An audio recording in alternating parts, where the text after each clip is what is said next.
Our next guest did 40 straight years in prison.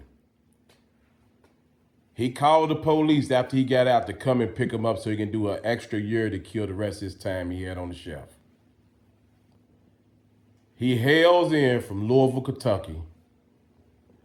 Welcome to the stage, Fleece Johnson. Welcome. Thank you for having me here tonight. Yeah, I'm Fleece Johnson, aka Booty Warrior. Right. But look, let's get this straight from the beginning. I'm here to take nobody's booty tonight. Alright? So don't be nervous. Don't think you have to, you know what I'm saying, put up all that. You know, we ain't going through that tonight. I don't know about you though, you kind of thick. But how many of y'all heard of me before I even came on stage? You? What about you? Yeah. Okay. Well, you know, let's get this on out in the open. I fucked ass. Alright? I went to jail when I was 14. Keep that in your mind. 14-year-old. Never had a woman, never kissed a girl, never dated one. Go to prison. Do 40 years. 40. Not 1, not 10, not 5, 40. Right? So all my sex education came from the penitentiary. I didn't have people around me that would talk sex, teach you this about sex, you know, the stuff you learn growing up. See, I was in prison, so I've been taught all this and that. So, I fucked this. Alright? But I got out. And when I got out, now my sister, she gonna fix me up with one of her girlfriends. You know, try to get my mind on the right track.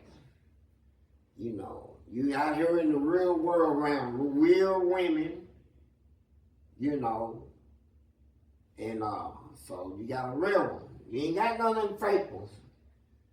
You know, I got a real woman.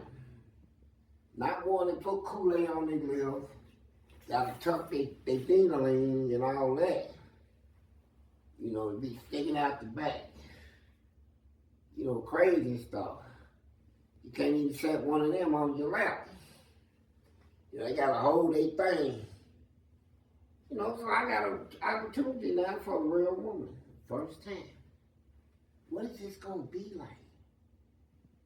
You know, my first time, so it just kind of like, yeah, I'm nervous. And you know, I had everything set up though. So when she come in, she wanted a skirt, high heels, hair fixed up, lip gloss, titties with sparkling stuff on her titties. Woo. That's all I can say, wow. So I sat her down and she decided she would rather eat first and talk. I said, okay, maybe that's how they do it. That's a romantic thing. So I brought a bowl in, her, with a bowl for me. So I went and got the cornflakes. So when I poured them in a bowl, and I poured, you know, I had them big bowls. I poured in, man, you know, we're going to eat good tonight. But it's all gone.